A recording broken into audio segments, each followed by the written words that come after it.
Filthy animals like you belong in cages, not courthouses. Those words would haunt Officer Martinez for the rest of his life. Judge Keisha Williams approached the courthouse in her civilian clothes, a briefcase containing today's case files. Another ghetto rat trying to sneak in. Martinez blocked her path, sneering down at her with pure contempt. His open palm cracked against her face so hard her head snapped sideways.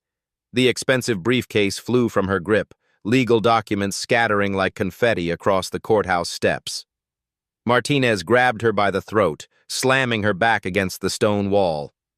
Filthy animals like you belong in cages, not courthouses. He twisted her arms behind her back, metal handcuffs biting into her wrists. Other officers gathered around, laughing and recording with their phones. Keisha's jaw throbbed, but her eyes stayed locked on the bronze nameplate above the courthouse entrance. The Honorable Judge K. Williams presiding, 20 feet away from her own courtroom, being brutalized by the very system she served. Have you ever seen instant karma this brutal? Inside the courthouse, Martinez straightened his uniform and cleared his throat. He had done this dance many times before: spin the story, control the narrative, make himself the hero. The system always believed cops over criminals, especially when those criminals looked like her. Your Honor, Martinez began, his voice steady and practiced. I was conducting routine security protocols when I encountered a suspicious individual attempting to breach courthouse security. He gestured toward Keisha, now sitting in handcuffs at the defendant's table, a purple bruise blooming across her left cheek. The defendant was acting erratically, refusing to provide identification, and became increasingly agitated when asked to comply with standard security procedures. The temporary judge, Judge Harrison, a pale, thin man in his 60s, nodded approvingly. And what exactly did you observe, Officer Martinez?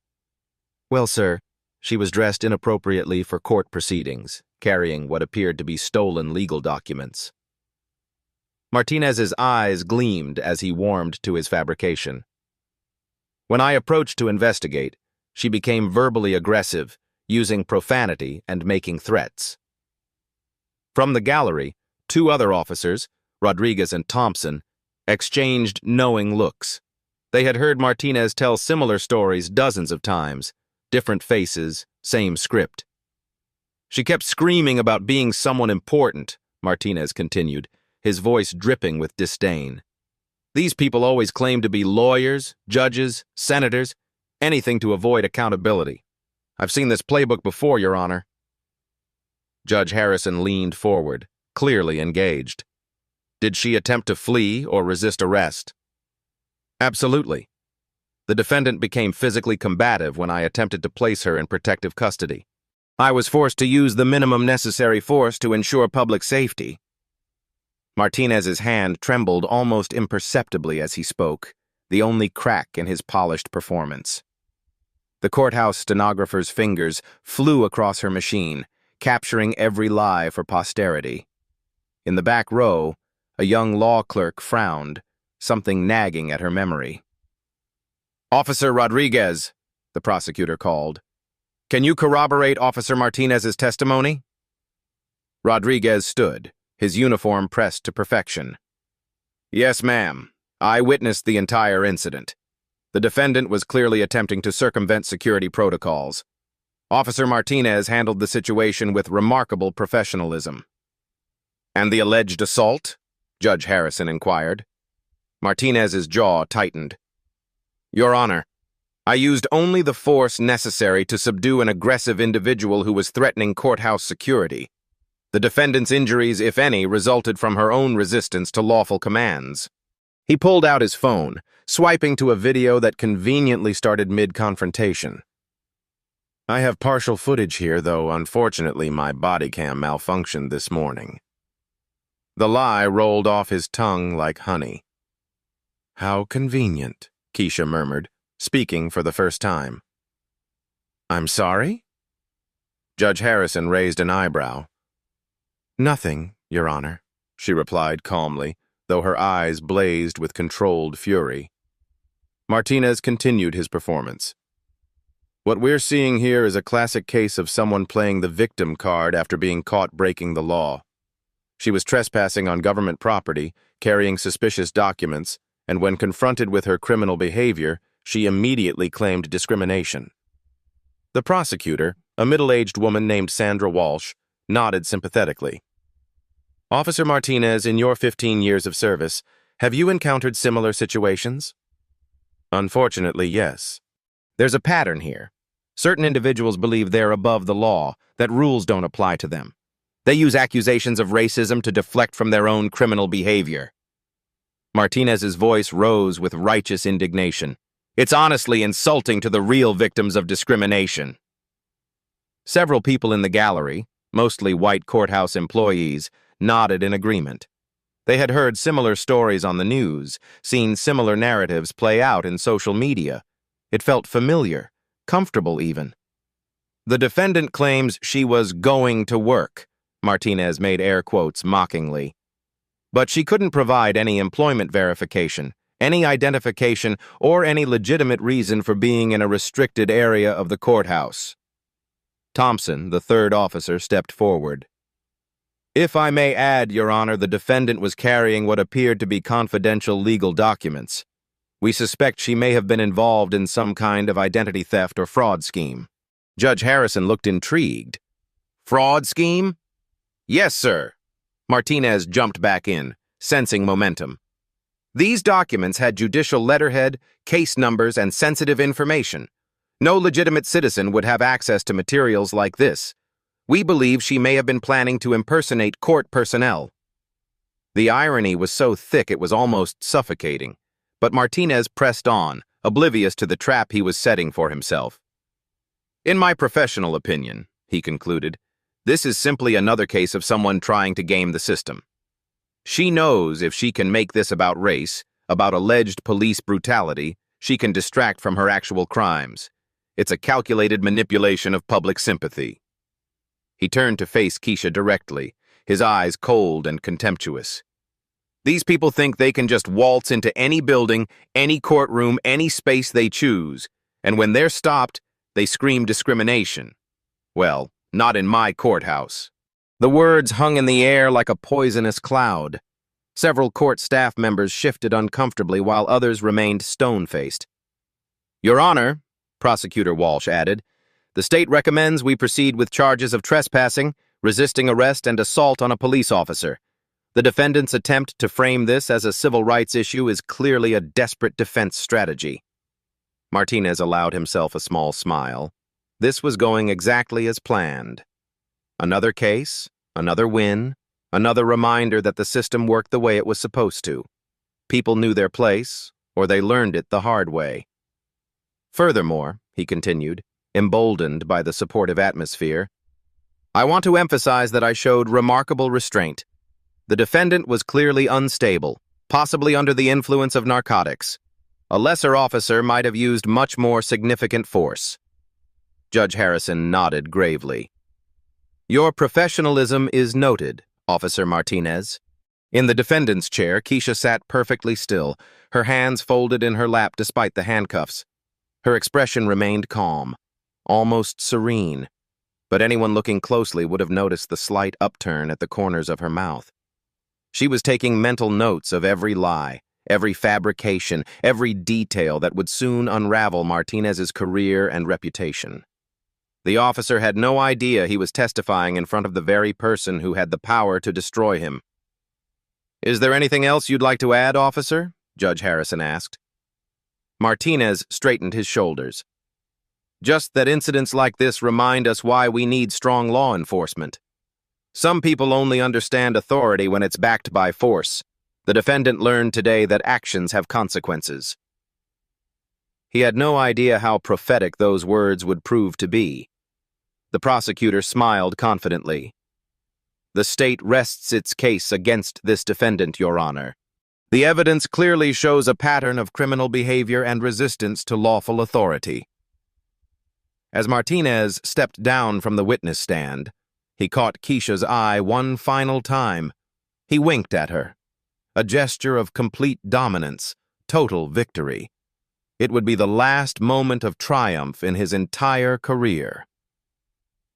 The defendant may now present her statement, Judge Harrison announced, his tone suggesting this would be a mere formality before sentencing. Keisha Williams rose slowly from her chair, the handcuffs clinking softly as she moved. Despite the purple bruise on her cheek and the disheveled state of her clothes, she carried herself with an unmistakable dignity that made several people in the courtroom shift uncomfortably. "Thank you, Your Honor." Her voice was clear, controlled, and carried an authority that seemed to fill the entire room. "I appreciate the opportunity to address these allegations."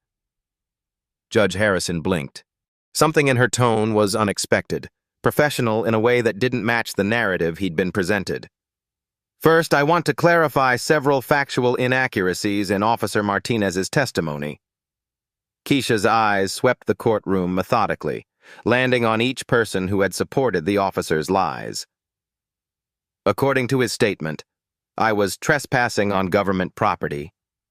However, I was walking on a public sidewalk approaching the main entrance of this courthouse at approximately 8:47 a.m.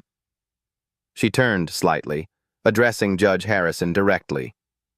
"Your Honor, I'm sure you're familiar with the Supreme Court ruling in Hague v.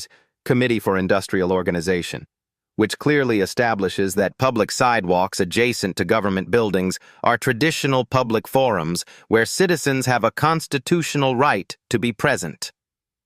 The stenographer's fingers paused mid-stroke. The prosecutor frowned. This wasn't the rambling, emotional outburst they'd expected from someone facing serious charges. "Furthermore," Keisha continued, "Officer Martinez testified that I was carrying suspicious documents and suggested I was involved in identity theft.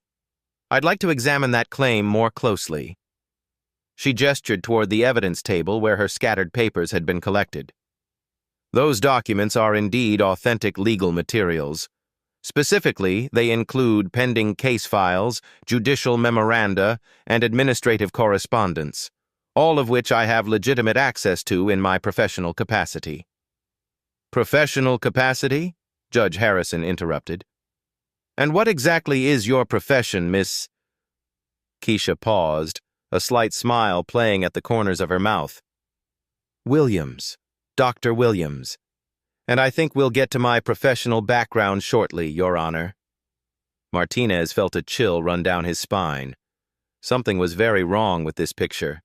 "Your Honor, if I may continue," Keisha said, her voice taking on the cadence of someone completely comfortable in a courtroom setting.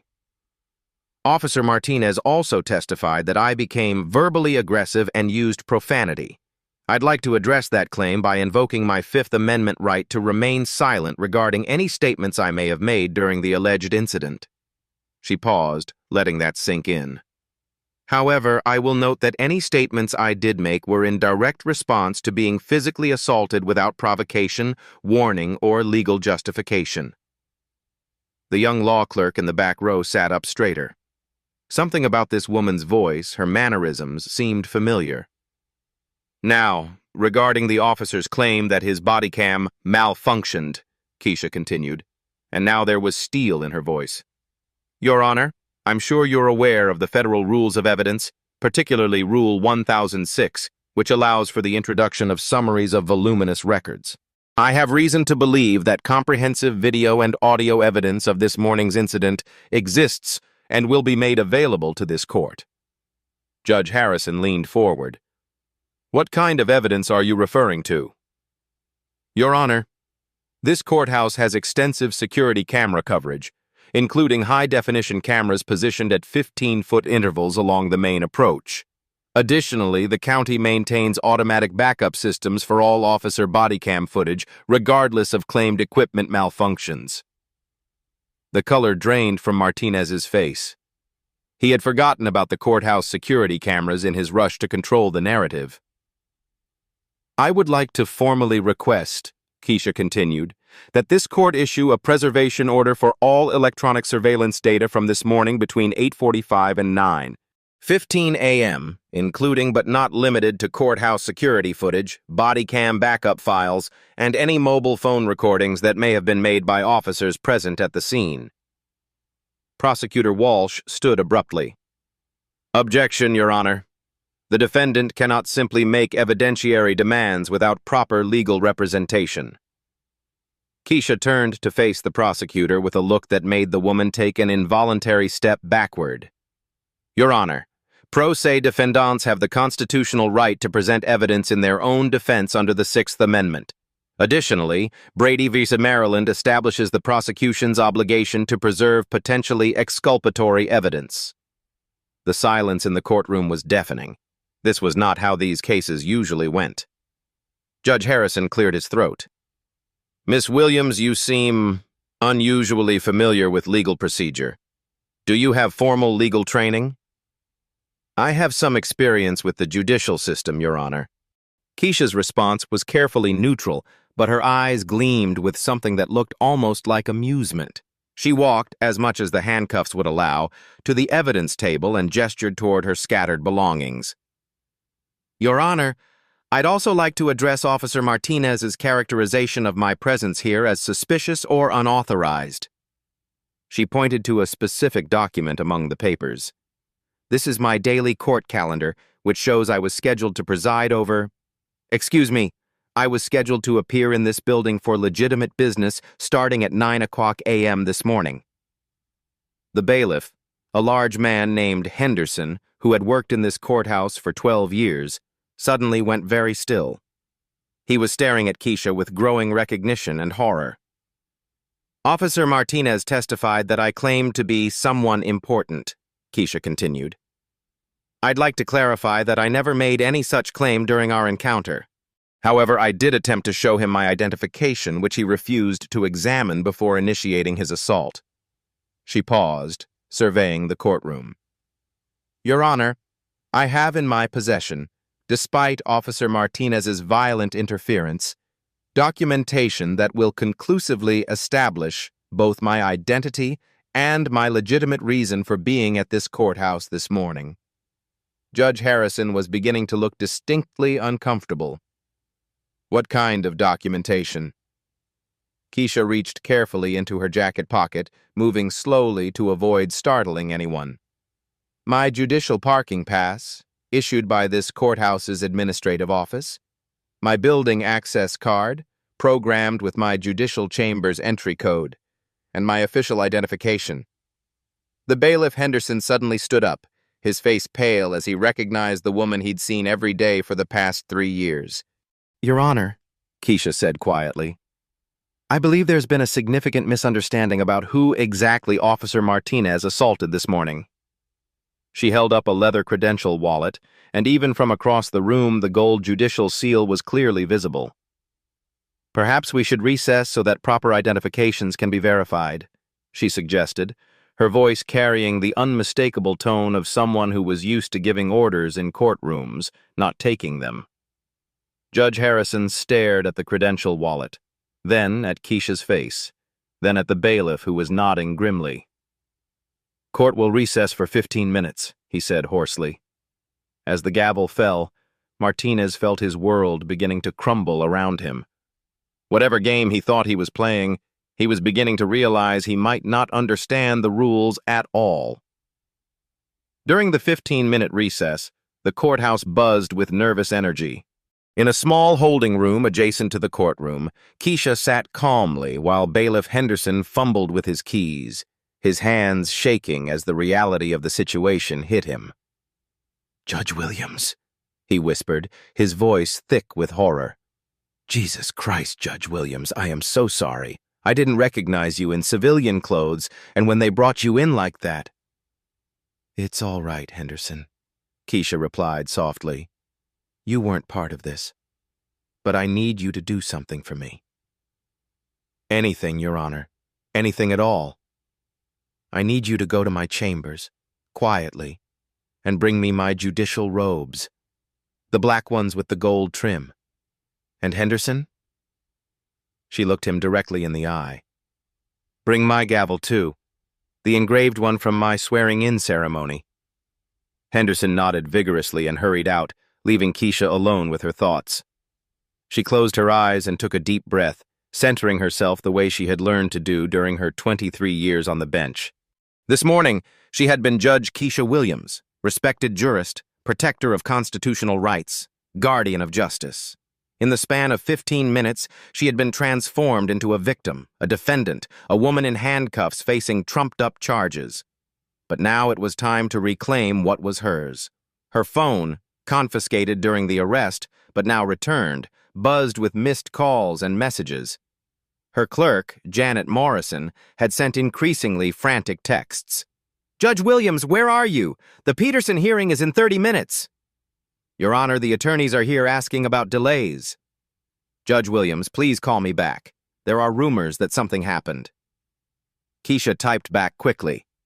"Tell the Peterson attorneys we'll reschedule. Something more important has come up. Clear my afternoon calendar." She scrolled through her contacts until she found the number she was looking for. Chief Judge Margaret Carter, the administrative head of the entire judicial district. "Margaret, it's Keisha." "Keisha, thank God. We heard there was some kind of incident. Are you all right?" "I've been better. Margaret, I need you to do something for me, and I need you to do it without asking questions right now." "Of course. Whatever you need." "I need you to contact the courthouse security office and tell them to immediately preserve and copy all surveillance footage from this morning between 8:45 and 9:15 a.m. All cameras, all angles. And Margaret, make sure there are multiple copies stored in different locations." There was a pause. "Keisha, what exactly happened this morning?" "A police officer named Martinez just spent an hour testifying under oath about how he heroically subdued a dangerous criminal who was trespassing on courthouse property." Keisha's voice was steady, but there was an edge to it that Chief Judge Carter had never heard before. "And?" "The dangerous criminal was me, Margaret. On my way to work, he didn't just arrest me. He assaulted me in front of this courthouse, called me a filthy animal, and told me I belonged in a cage." The silence on the other end of the line stretched for nearly 30 seconds. "Jesus Christ, Keisha. What do you need? Should I call the FBI? The Attorney General's office?" "Not yet. Right now, I need those surveillance recordings secured, and I need you to make some phone calls. I want every case Officer Martinez has testified in over the past 5 years pulled and reviewed, every single one." "Consider it done. But Keisha, you can't handle this case yourself. There's a conflict of interest and—" "Margaret, in about 10 minutes I'm going to walk back into that courtroom wearing my judicial robes.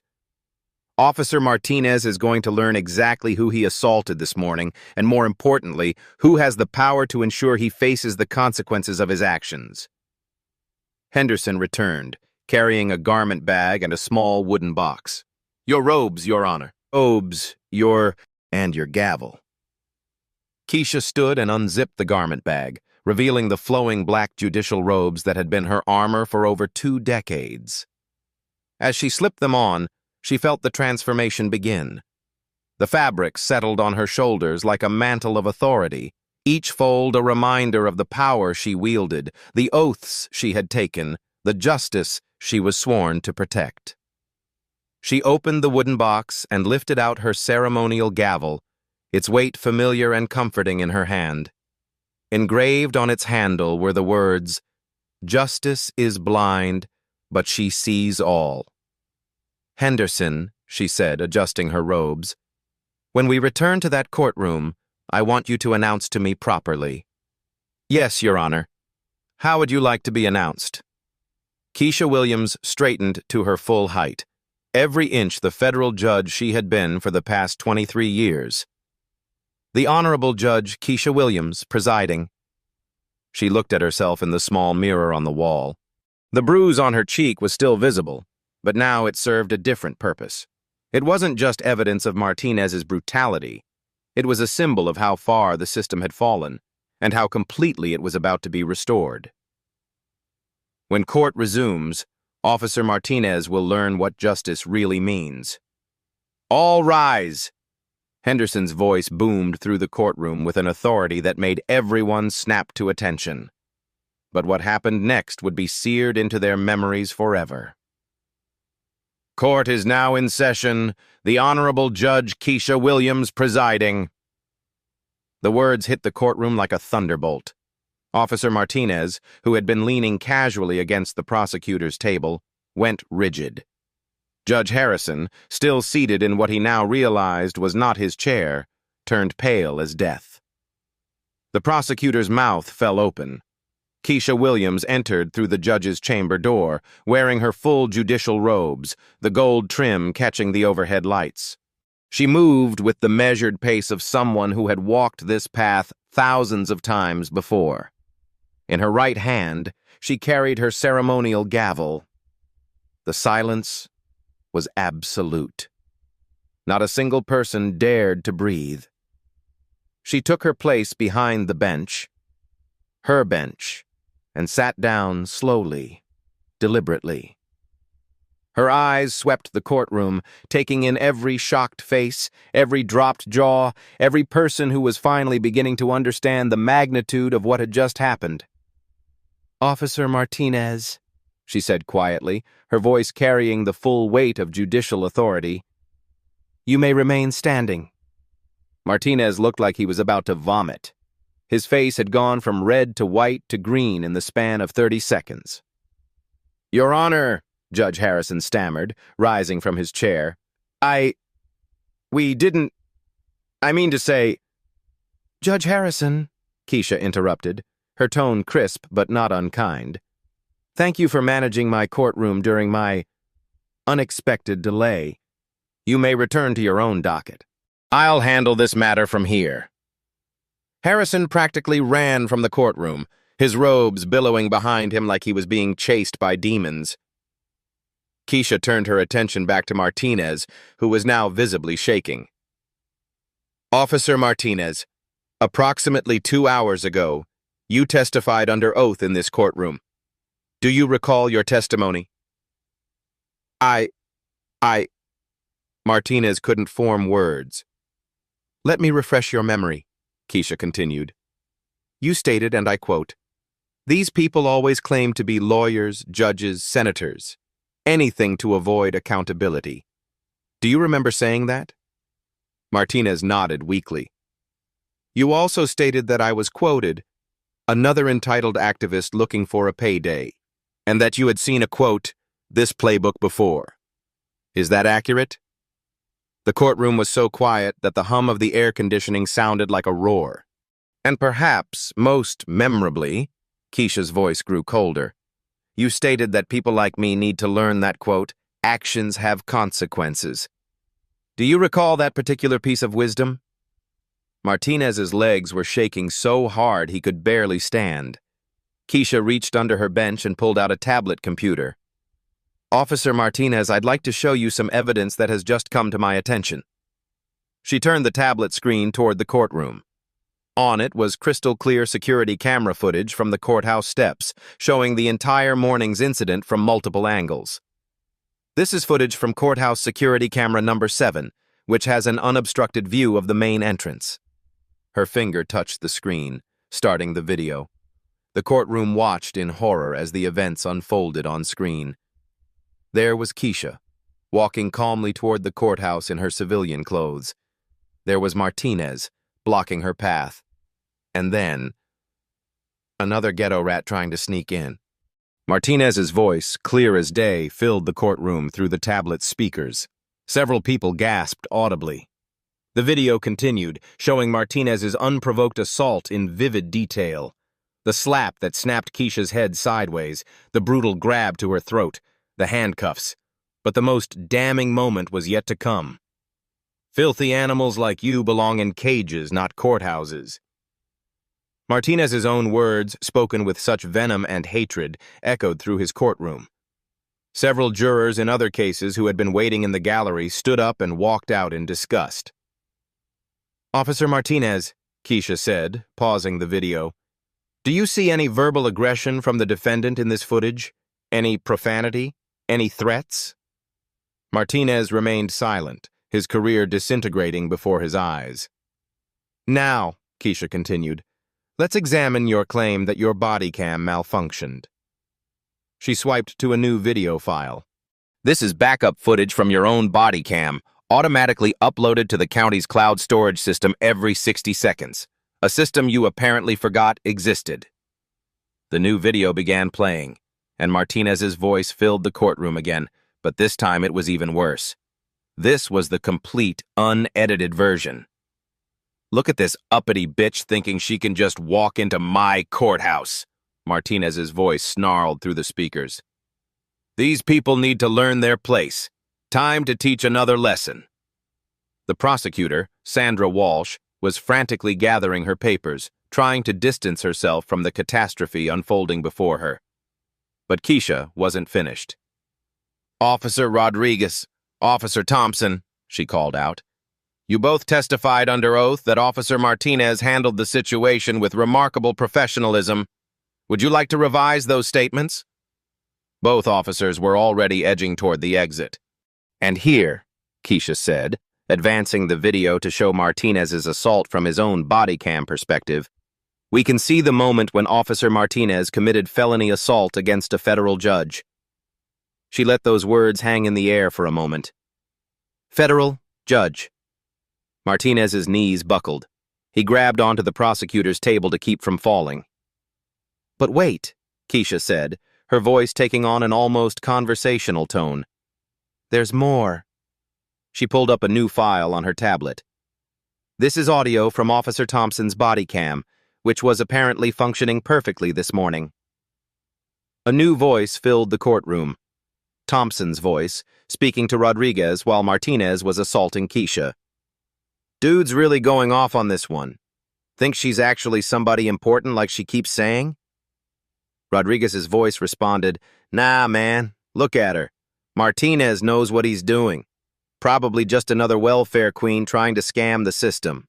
More laughter from the officers as they watched their colleague brutalize a federal judge. The few remaining spectators in the gallery were staring at Martinez with undisguised revulsion. "Officer Martinez," Keisha said, setting down her tablet, "you asked me earlier if I had any employment verification. Well, I do." She gestured to the judicial seal mounted on the wall behind her bench, then to her nameplate, then to the oil painting of her that hung in the courthouse lobby. "I've been the presiding judge of this courthouse for 23 years, Officer Martinez. Every case you've ever testified in, every warrant you've ever requested, every search you've ever conducted in this jurisdiction has been under my authority." Martinez finally found his voice, though it came out as barely a whisper. "Your Honor, I didn't know." "You didn't know," Keisha repeated slowly. "You didn't know because you didn't bother to look. You saw a black woman and you made assumptions. You saw someone you thought was powerless, and you decided to abuse that power." She leaned forward slightly. "But Officer Martinez, there's something else you didn't know." The courtroom held its breath. "For the past 6 months, I've been conducting an investigation into patterns of misconduct and racial bias in this police department, working directly with the FBI's Civil Rights Division." Martinez's face went completely white. "This morning's incident wasn't random, Officer Martinez. You've been under investigation, and you just provided us with the most perfect evidence we could have hoped for." She lifted her gavel and held it in front of her. "Officer Martinez, you said actions have consequences. You were right about that. Court will recess while I consider the appropriate charges." The gavel came down with a sound like thunder. Martinez collapsed into a chair, his career, his reputation, and quite possibly his freedom now hanging by a thread. When court resumed 20 minutes later, the atmosphere had completely transformed. Word had spread throughout the courthouse like wildfire. Lawyers, clerks, bailiffs, and court reporters had quietly filed into the gallery, drawn by whispers of the most spectacular courtroom reversal in the building's history. Martinez sat slumped in what was now clearly the defendant's chair, his uniform wrinkled, his face ashen. His attorney, a nervous public defender named Michael Carter, who had been hastily summoned, kept shooting worried glances at his client. Judge Keisha Williams returned to her bench with the same measured dignity she had displayed thousands of times before, but now every eye in the room saw her differently. This wasn't just any judge. This was the woman who had been brutally assaulted by the man now trembling before her bench. "Officer Martinez," she began, her voice carrying the full weight of 23 years of judicial authority. "Before we proceed with the serious criminal charges you now face, I believe this court and everyone present deserves to understand exactly who you assaulted this morning." She stood, moving around the bench to address the packed courtroom directly. "My name is Judge Keisha Williams. I have served as the presiding judge of this courthouse for 23 years. I was appointed to this position by Governor Richardson in 2001, and I was confirmed by the state Senate with a unanimous vote." Her voice grew stronger with each word. "I graduated magna cum laude from Harvard Law School, where I was editor of the Harvard Law Review. Before my appointment to the bench, I served for 8 years as a federal prosecutor in the Civil Rights Division of the Department of Justice." Martinez's attorney was frantically scribbling notes, probably calculating how many years his client was facing. "During my tenure as a federal prosecutor, I specialized in cases involving police misconduct, civil rights violations, and institutional racism. I successfully prosecuted 47 cases against law enforcement officers who abused their authority." She paused, letting that number sink in. "In my 23 years on this bench, I have presided over more than 15,000 cases. I have sentenced hundreds of defendants, from petty thieves to murderers. I have seen every type of criminal behavior, every excuse, every justification."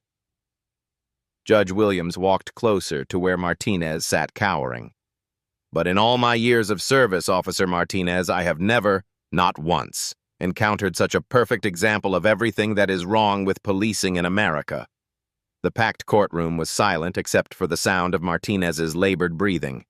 "You see, Officer Martinez, when you called me a ghetto rat and a filthy animal, when you told me I belonged in a cage, when you slammed me against the wall of my own courthouse, you weren't just assaulting a random citizen." She returned to her position behind the bench. "You were assaulting the person who has dedicated her entire career to ensuring that officers like you are held accountable for their actions." Judge Williams opened a thick file that had been placed on her bench. "This file contains detailed records of every case you've testified in over the past 5 years. 43 cases, Officer Martinez. 43 times you've stood in my courtroom and sworn to tell the truth." She flipped through several pages. 28 of those cases involved defendants who were people of color. In 26 of those cases, you were the arresting officer. And in every single one, Officer Martinez, you described the defendants using remarkably similar language to what you used with me this morning." Martinez's face had gone from white to gray. "Acting erratically. Refusing to comply. Becoming aggressive. Threatening officer safety. The same words, the same narrative, the same lies over and over again." Judge Williams closed the file with a sharp snap. "But here's what you didn't know, Officer Martinez. For the past 6 months, I've been working with the FBI's Civil Rights Division, the State Attorney General's Office, and the Department of Justice to investigate systemic patterns of racial bias and misconduct in this police department." The public defender stopped writing and simply stared at his client with something approaching pity. "Your name, Officer Martinez, appears on a federal watch list. You have been under surveillance. Your communications have been monitored. Your arrest patterns have been analyzed." She leaned forward slightly. "And this morning, Officer Martinez, you provided us with the most perfect, unambiguous, undeniable evidence of criminal civil rights violations that any prosecutor could hope for." Judge Williams lifted her gavel. "You assaulted a federal judge while she was performing her official duties. You did so based explicitly on racial animus, as evidenced by your own recorded statements. You then committed perjury when you lied under oath about the circumstances of that assault." The gavel hovered in the air. "Officer Martinez, you asked me this morning if I knew my place. Well, let me tell you exactly what my place is." Her voice filled the courtroom with quiet authority. My place is on this bench, in this courtroom, ensuring that justice is served. My place is holding people like you accountable when you abuse the power we've entrusted to you. The gavel came down once. My place, Officer Martinez, is making sure that what you did to me this morning is the last act of racial violence you will ever commit as a police officer. Martinez finally understood. He hadn't just assaulted a random woman. He had assaulted justice itself. And justice was about to hit back. Officer Martinez, Judge Williams began, opening a thick manila folder. Let's examine your distinguished career in law enforcement, shall we? Martinez's attorney leaned over to whisper urgently in his client's ear, but Martinez seemed paralyzed, unable to respond to anything happening around him. According to records from Internal Affairs, you've been the subject of 47 formal complaints during your 15-year career. 47 complaints, Officer Martinez. That averages to more than 3 complaints per year. She pulled out a document and held it up.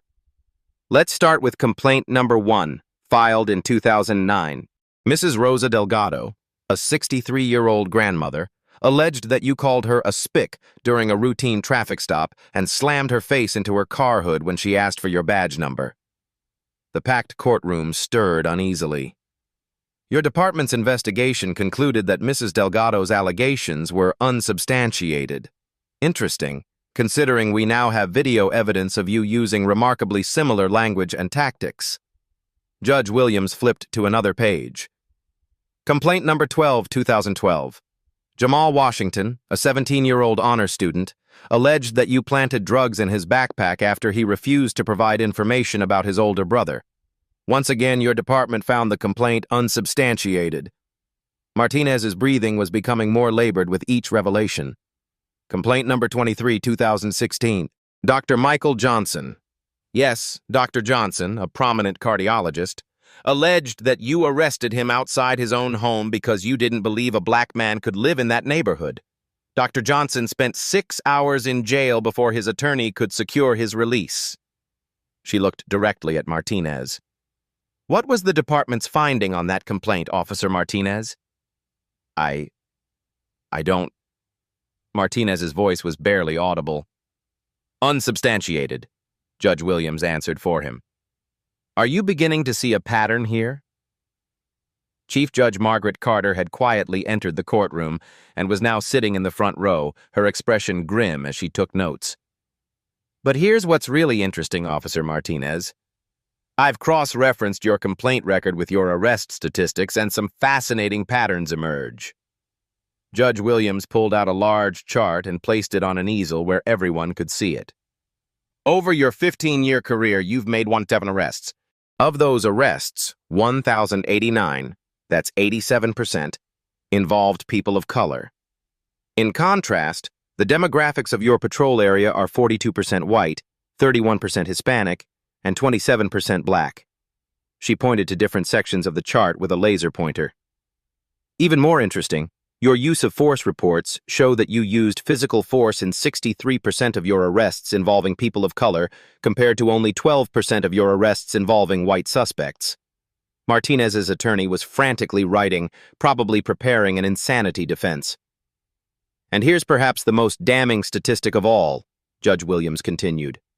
Of your 1,089 arrests of people of color, 432 cases were dismissed due to lack of evidence, prosecutorial misconduct, or violations of constitutional rights. That's a dismissal rate of nearly 40%. She turned back to Martinez. Officer Martinez, do you know what we call it when a police officer has a 40% dismissal rate due to constitutional violations? We call it a pattern of criminal behavior. The courtroom was deadly silent except for the scratch of reporters' pens on paper. But wait, there's more, Judge Williams said, her tone almost conversational now. I've also reviewed the financial impact of your career on the taxpayers of this county. She pulled out another document. Over the past 15 years, this county has paid out $2.3 million in settlements and judgments related to your conduct. $2.3 million, Officer Martinez. That's more than some small town's entire annual budgets. Martinez finally found his voice, though it came out as a croak. Your Honor, I was just doing my job. Your job? Judge Williams interrupted. Officer Martinez, let me read you the oath you took when you became a police officer. She pulled out an official document and read aloud. I solemnly swear to support and defend the Constitution of the United States and the state constitution, to bear true faith and allegiance to the same, and to faithfully and impartially discharge the duties of my office according to the best of my ability. So help me God. She set the document down. Faithfully and impartially, Officer Martinez, not selectively, not based on skin color, not based on your personal prejudices. Judge Williams walked around the bench again, addressing the entire courtroom. What we're seeing here isn't the behavior of one rogue officer. This is the inevitable result of a system that protects officers like Martinez, that dismisses complaint after complaint, that pays settlement after settlement, all while allowing the abuse to continue. She turned back to Martinez. But that system failed you today, didn't it, Officer Martinez? Because today, you chose to assault someone who had the power to expose everything. Martinez's head dropped into his hands. Officer Martinez, you spent this morning telling this court that people like me need to learn our place. Well, I think it's time you learned yours. Judge Williams returned to her bench and lifted her gavel. Your place, Officer Martinez, is in a defendant's chair, facing the full consequences of 15 years of criminal behavior. The gavel came down with finality. And that's exactly where you're going to stay. Judge Williams stood behind her bench, her judicial robes flowing around her like armor forged from justice itself. The packed courtroom held its collective breath as she prepared to deliver what everyone knew would be a historic verdict. Officer Martinez, she began, her voice carrying the weight of centuries of jurisprudence, before I render judgment in this matter, I want to address not just you, but everyone in this courtroom and everyone who will hear about what happened here today. She gestured to the gallery, packed with lawyers, court staff, reporters, and citizens who had heard whispers of the extraordinary proceedings. This morning began with a simple question. What happens when someone with a badge believes they are above the law? What happens when years of unchecked power and systemic protection create a person who thinks they can assault a federal judge and face no consequences? Martinez sat slumped in his chair, his career and life crumbling around him in real time. The answer, Officer Martinez, is standing before you right now. Judge Williams picked up her gavel, the same one that had been engraved with the words, "Justice is blind, but she sees all," on the day she took her oath of office. For 15 years, you have terrorized this community. For 15 years, you have violated the constitutional rights of citizens whose only crime was existing while black or brown. For 15 years, you have made a mockery of the badge you were sworn to honor. Her voice grew stronger, more passionate as she continued. But your greatest mistake, Officer Martinez, wasn't any single act of brutality. Your greatest mistake was believing that the system would always protect you, no matter how far you went, no matter how many lives you destroyed. Martinez finally looked up, his eyes red and defeated. This morning, when you called me a filthy animal and told me I belonged in a cage, when you slammed me against the wall of my own courthouse, when you handcuffed me and paraded me through these halls like a criminal, you thought you were asserting your dominance over just another powerless victim. Judge Williams leaned forward, her voice dropping to barely above a whisper, forcing everyone in the packed courtroom to strain to hear her words. But I was never powerless, Officer Martinez, and neither were any of the people you've brutalized over the years. The only difference is that today, justice finally had a witness. She straightened to her full height. Officer Martinez, based on the evidence presented in this courtroom, evidence that came from your own mouth, your own actions, your own camera, I find you guilty of assault in the first degree, a felony. The words hit the courtroom like thunder. I find you guilty of assault on a judicial officer, a federal felony carrying a mandatory minimum sentence of 5 years. Martinez's attorney closed his eyes and put his head in his hands. I find you guilty of deprivation of civil rights under color of law, a federal felony punishable by up to 10 years in prison. With each pronouncement, Martinez seemed to shrink further into his chair. And I find you guilty of perjury in the first degree for your false testimony given under oath in this very courtroom. Judge Williams paused, letting the weight of those charges settle over the room. But Officer Martinez, this case was never really about you. You are simply a symptom of a much larger disease that has infected our justice system for far too long. She turned to address the packed gallery. For too long, we have allowed police officers to operate with impunity. For too long, we have dismissed complaints, ignored evidence, and paid settlements while allowing the abuse to continue. For too long, we have told victims of police brutality that their experiences don't matter, that their word doesn't count, that justice isn't for them. Her voice rose with passion. But that ends today. What happened in this courtroom today proves that no one is above the law. Not police officers, not prosecutors, not judges, not politicians, no one. Martinez suddenly broke down completely, his body shaking with sobs that echoed through the silent courtroom. "I'm sorry," he whispered. "I'm so sorry. I didn't know. I never meant—" Judge Williams looked down at him with something that might have been pity. "Officer Martinez, your apology is 15 years and 47 complaints too late. Your remorse is only appearing now because you finally got caught by someone with the power to hold you accountable." She lifted her gavel high above her head. "But here's what I want you to understand. In your final moments as a free man, every person you brutalized over the years deserved the same justice I'm delivering today. Every grandmother you called a slur, every teenager you planted drugs on, every doctor you arrested for living in the wrong neighborhood, they all deserve to see you held accountable." The gavel hovered in the air. "Today I'm not just delivering justice for myself.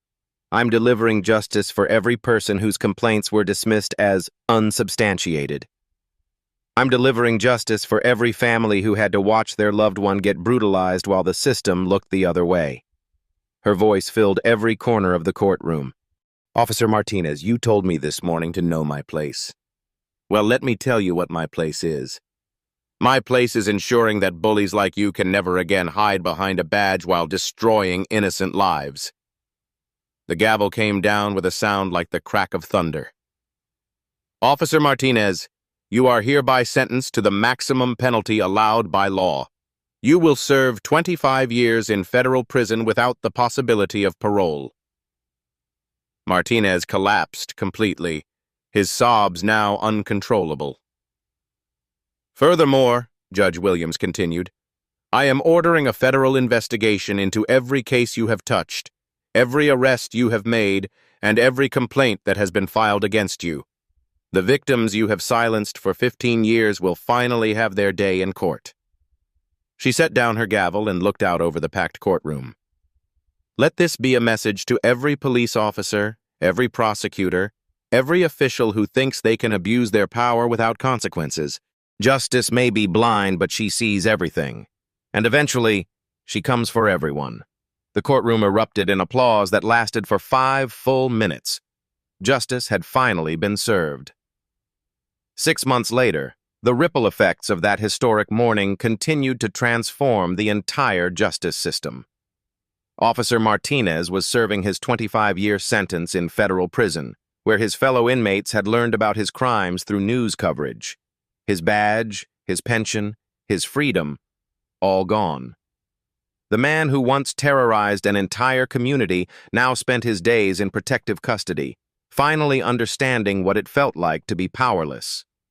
But Martinez's downfall was just the beginning.